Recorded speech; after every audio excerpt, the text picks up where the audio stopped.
Әйелдер мынаны істесе, олардың жәннатқа кіруі оңай болады. Нақшбанд сопылық тарихатының 39-ші әулие пірі, әйгілі әулие, әулиелер сұлтаны Мәулана Шайх Абдуллах Әл-Файз әд-Дағыстани хазірет түс көріп, түсінде пайғамбарымыз оған әйелдер жайлы былай әмір етеді. Ол былай дейді: түсінде пайғамбарымыз маған әйел кісі күйеуін бейне қызыр пайғамбардың жиынында бүкіл пайғамбар және әулиелермен бірге отырғандай құрметтесін, әйелдер күйеуін бәрінен жоғары мәміледе сыйласын деп айтты. Ал әйел кісі ерін құрметтемеген сайын, ол мейлі қанша қызмет қылсын, қанша намаз өтесін, оның бұларынан еш пайда жоқ. Демек, ерін құрметтеу әйелдер үшін өте маңызды іс болмақ. Міне әйгілі әулиеге пайғамбарымыз осылай деген екен: ақиқатында әйелдердің қияметтен өтуімен жәннатқа кіруі оңай.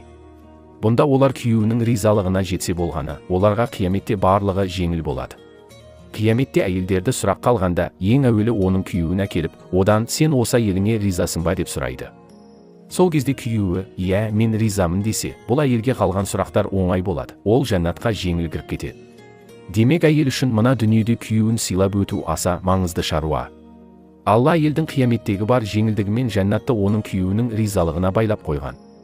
Әйелі ерінің жұмаға баруын, мешітте жамағатпен намаз оқуын қолайлы етіп қойса, ерінің тапқан сауабы әйеліне де жазылатын болады. Ал әйелдің мешітке барып намаз оқуы еш қажетсіз, ол ұнатылмаған іске жатады.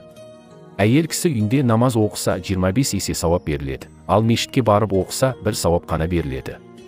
Сонымен бірге, әйел адам мешітке бара жатқанда ерлердің назарын өзіне бұрса, я әтір иісі өзге ерлердің мұрнына барса, оған сауап былай тұрсын, күнә жазылады. Әйелдің көше аралаудан жинап келген күнәлары еріне де жазылады. Сондықтан әйел үшін үйде болу, үйде намаз оқу ең абзал, ең сауапты іс болмақ. Бірақ ер адам мешітке барып, жамағатпен намаз оқыса, оған үйдегіден 27 есе көп сауап жазылады. Кез келген адам себепсіз көшеге шықса, оның ізіне шайтанмен бәле қала түсетін болады. Бірақ олар мәлім дұрыс себеппен сыртқа я көшеге шықса, олар Алланың қорғанында болады, иншалла.